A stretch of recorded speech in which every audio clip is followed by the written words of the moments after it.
but everybody don't want to be woke up.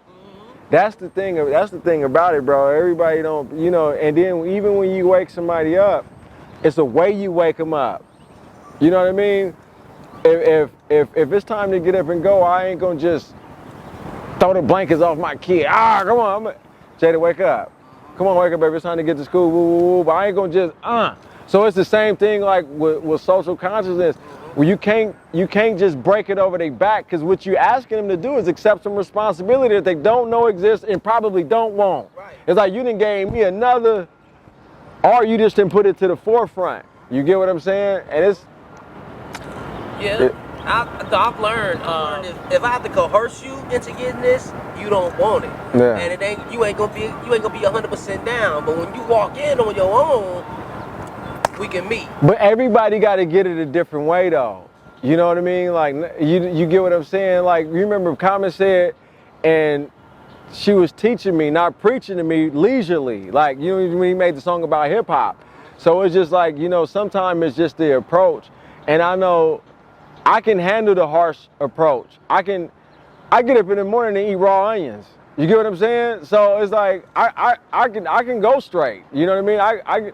I can take it that way because I know the benefits of it and I've already been there. But somebody else, they might have to start off in the morning with a small little piece of it. You know what I mean? So the goal is to get everybody there, because at the end of the day, it's all your people. Like when I was working as a cop and I would see a black man laid out, I didn't care what his politics was. It hurt it. You feel me? It hurt it. You know what I mean? I used to be like, man, you know, because I see him as myself on the ground. Or, man, this look dead on my little cousin. Or this look just like my brother. Or this look, you get what I'm saying? You see yourself in that. So, man, I want everybody to make it. So some people gotta be spoon-fed. Some people already own it. Some people gonna pull you up. Brother, check this out. You could be like, oh, okay. You know, so at the end of the day, I don't want to be on no kumbaya shit to try to sound fake, but I do want everybody to make it. And sometimes you don't know. Some of the loudest people be the weakest people. They'll pick that shit up, and then it's just like, I remember serving search warrants and shit where people would have a $15,000, $16,000 AR-15 hanging from their neck, but scared to death to kick the door. Scared to death to go in the house. But then invested, 2 months salary into a gun that they scared to use, terrified. You know, so. Crazy. Okay. Absolutely. So moving on to the next, I was going to stay on hip hop, but we get back to that. Yeah. Hip hop is a part of everything we do, bro. That music is the backdrop. It'll come back. Oh yeah. So you brought up law enforcement. Yeah. So you was police, brother? Yeah, absolutely. I was the Fuzz. The Fuzz, Jake, 5-0, 12. I'm still trying to figure out how did it go from 5-0 to 12. I remember the show how Hawaii 5-0 as a kid, so people just start going 5-0. Mm-hmm. You know, so I'm like 12. I forgot who said it. I don't know where. I'm still trying to figure it out, you know. I heard it. You know. But so how was that being Like I said, I ended up in the 12th grade. My then girlfriend, now wife, got pregnant in 12th grade with my son, and I was working for the city of Richmond, and like I said earlier, and that city of Richmond was like Chocolate City. So when I was in the 12th grade, I was like, yo, I'm gonna need something more than what I'm doing working for the city. At the time I was working for the city as a janitor, you know what I mean? I was working at nights. I was getting out of school and going to work all night as a janitor in City Hall, and then coming back to school the next day. So I was like, yo, I gotta really become something. I gotta, she's pregnant. I'm gonna have to provide for her, because my wife was a really good student. So I was like, I don't want to do it. She always said she was gonna be a nurse, a pediatrician, on her own. She was self-driven, self-motivated, making good grades and stuff in high school. So I'm like, damn, she's pregnant. I don't want to do no abortion, because my mother was always against abortions. I'm like, I don't want to abort this,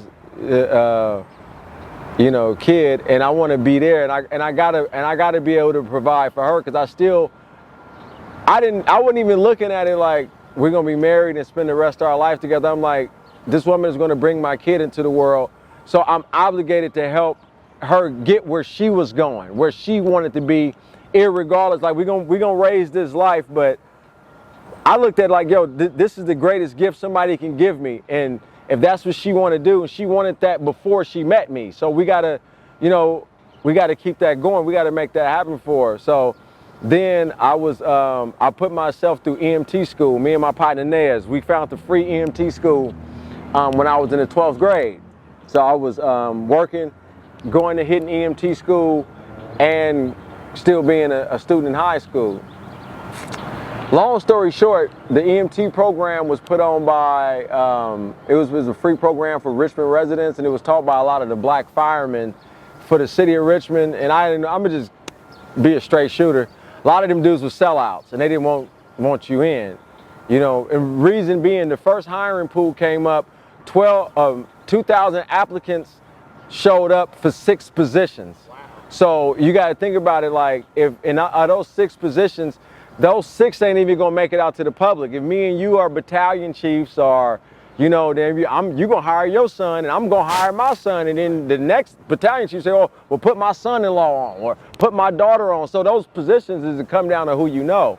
And once I got once I seen that, I just I gave up on it. I was like, oh, this fireman thing ain't gonna work out, so I got to do something else. And then right around the same time, there was a black police officer.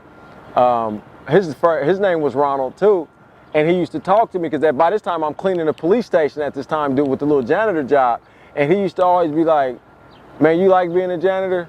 Is that what you want to do? Is that how you want to spend your life? And you know, he would talk to me and stuff. He's like, man, you're gonna have to do something that your son could be proud of. You know, and you know, I told him my girlfriend was pregnant, and people was already foregone speaking that me having a son into existence before I knew it, you know. And I was just like, no. He was like, man, you need to be a cop. I'm like, man, I don't want to be no cop. And I was just like, man, I shrugged it off. I'm like, man, I'm not doing that. You know what I mean? And why was that though? Because I didn't want to be a cop, because a lot of my guys, I come from a long line of drug addicts, drug dealers, and just all around people career criminals. So, and I'm like, I don't want to be the one to take them to jail. Right. And I had a lot of negative experiences with police up until this point in West Oakland. I never had a positive experience with a police officer. So here this dude was talking to me, trying to influence me to do this job, and I just went about my way. I kind of shrugged it off. I'm like, okay, and I continued to clean the police station. And then there was another cop that was younger than him named Jerome, and Jerome was a narc. An undercover cop, and I used to see him, like, he used to be in these undercover cars. He was like the Mike Lowry type. You get what I'm saying? The lack of a better, like, you know, he had a beard, he didn't, you know, and he was just like, he was like, man, what's going on with you? I was like, man, you know, Sergeant Ronald, he want me to be a cop. He said, man, fool, you better do it. And he said to me, like, man, look, I get to carry a gun, I get to drive as fast as I want, and blah, blah, blah. I get to do all of these things, and I still wasn't convinced. Long story short, I got caught in a situation. I got caught in a bit of trouble, and Sergeant Ronald was the one who called me, and he said, you know, if you apply to be a cop, I'll make this situation go away for you. Okay. And I was just like, I got to do it now. So then I went and I applied to be a cop. And at the time me and my wife was going to CC College for general. I was just going. I was in there for general education. And then my application got rejected because I didn't have enough college credits. And then I looked at it, I'm like, man, this job is starting off at 100,000. I'm like, man, okay. And then, like, I always, my mother used to tell me to become a cop or be a CHP or a sheriff.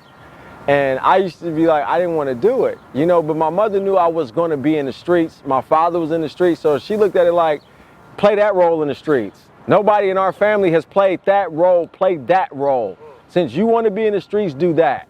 So that was the influence. I was like, okay, I'll do it. So then as I got more college credits, then I went and turned in another application. You know, maybe a year later, because you have to basically have an AA or close to it. Right.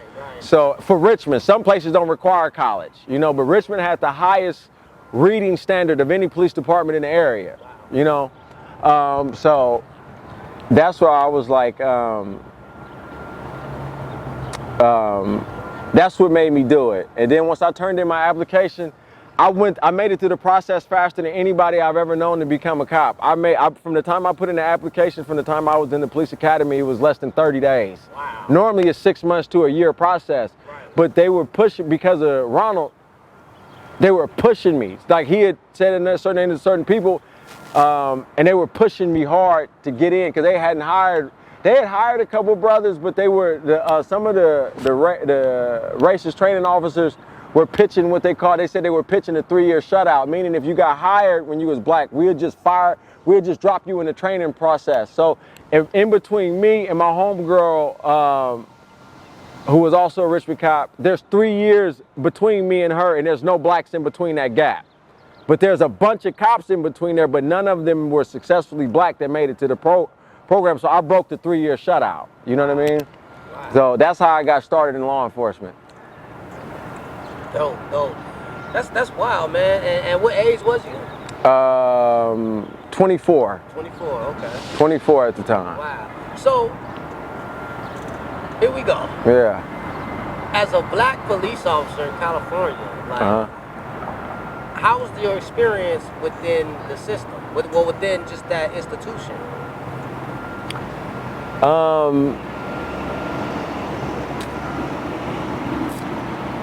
I experienced racism like fresh out the gate. You know, cats was trying to get me fired in the police academy, saying I bullied them or something like that, because I just didn't take no shit. Like I said, I grew up with a lot of racial pride, and I'm like, yo, we not finna do no black jokes. We're not finna confirm or even try to dispel any stereotypes you heard about us. We leaving out the table, because it was 64 candidates in there, and only 3 of us was black. It was 1 other black man and 1 black female. But they talked the 1 other black man out of quitting early on. You know, it was like, because he was out of shape. And you know, if you out of shape and you went to the police academy I went to the second most physical one in Northern California, which is the Contra Costa County Sheriffs. The only one more physical than that is the Alameda County Sheriffs. They were known for flunking the most people because of the physical demands, because the state requires a physical demand, and you can't make it easier than the state, but you can make it as hard as you want to. You can go up from there, you know, on the physical standards. So I went into it in really good shape, and that's what ultimately one of the things that carried me. And then going through the police academy, I learned early that I didn't panic when under bad situations. I was able to always keep a calm head because of what I went through growing up, you know what I mean? So I was like right where I was supposed to be, but I experienced racism, you know, early on. In like what form, like racism in what way? Are you speaking from your fellow quote-unquote co-workers, right? Yeah, like for example, one of the times I was in the locker room and there was a Hispanic cat that was trying to, because see, to go into the police academy, you could be sponsored through by a police department that sends you there, like a regional academy. Right now here in Oakland have their own police academy. But Richmond, some of the smaller departments, they'll send somebody to a more regional academy that they don't have the resource for their own academy. So they had a Hispanic cat that I was cool with, who put me on. We'll just say his name is T. He was in the locker room, and there was I don't even remember the racist white dude name, but T was saying, yo, I just applied to Berkeley PD. I'm trying to get on there, because he had sponsored himself to the academy. And I remember the white dude was just like, man, the only way you're going to get hired in Berkeley is if they need a leaf blower. And you're not getting a gun, they're going to arm you with a leaf blower. And then I remember when he said that, you know, this is a white establishment, a lot of white races, you know, alpha males or something like that. So he was scared to speak up. But at the time, I had a good full-time job for the city of Richmond, and I just was never scared. And I just was like, yo, I was like, and T didn't want to challenge the dude saying it. I was just like, yo, man, what you said was out of line, and you shouldn't talk like that, you know, or something like that. But then he went and told the administration that I had challenged him and all kind of stuff, and He made up a bunch of lies on me, so to speak, to try to get me fired, you know? So they came up to a thing and they was just like, basically they were just like, all the three of y'all get up in front of the class and apologize, or y'all all getting kicked out of the academy. So I didn't say his name. He apologized, and the white cat apologized, and he was scared. And they was like, if Ronald don't apologize, everybody getting fired, you know? And I was like, well, I don't apologize, fire us then. Like, I'm cool with getting fired, because I was basically a full-time employee for the city already as a painter. So I was just like, and I was, as a painter at the time, I was making like $4,400 a month, but I took a pay cut of $2,400 a month to go into the academy. So, and I remember I had to sell a lot of old shit. I sold my '67 Firebird. I had to sell things to survive in the academy. So I was like, man, I don't need this shit. I'll go back to my other job, keep going to CC College, and I just keep going like it. I never wanted to be this. You get what I'm saying?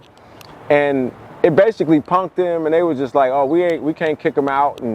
But then that it made it back to the police, to Richmond PD, like, yo, he stands his ground against racism. So that's what already, my reputation preceded me before I got out of the academy. You get what I mean? So when I went back there, everybody was just like, we're gonna show him. We're gonna break him. You know, and that's part of that, because the police department is a paramilitary organization, the same way like the OGs, the older, more senior people will haze the rookies and, you know, give them a hard time.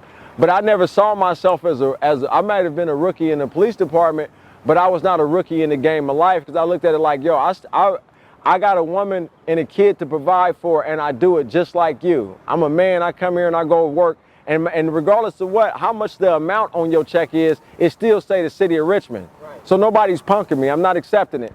So big little homies, none of that. Yeah, ain't none of that going on. That's out. That's ending right now with me, you know. And I went through a lot because of it, you know. But that was my intro into the. Man, I could speak forever about that, you know. But no, thank you. So let me say, like, just being on the streets, how was the experience policing the street? It was when I finally decided to become a cop, when I was talked into it, I said I would only do it in Richmond and Oakland, where I grew up at, in the cities I grew up in, because I always felt the deep need and the obligation to serve the people. The same way when I was trying to pursue being a fireman, I said I only want to do it in my city.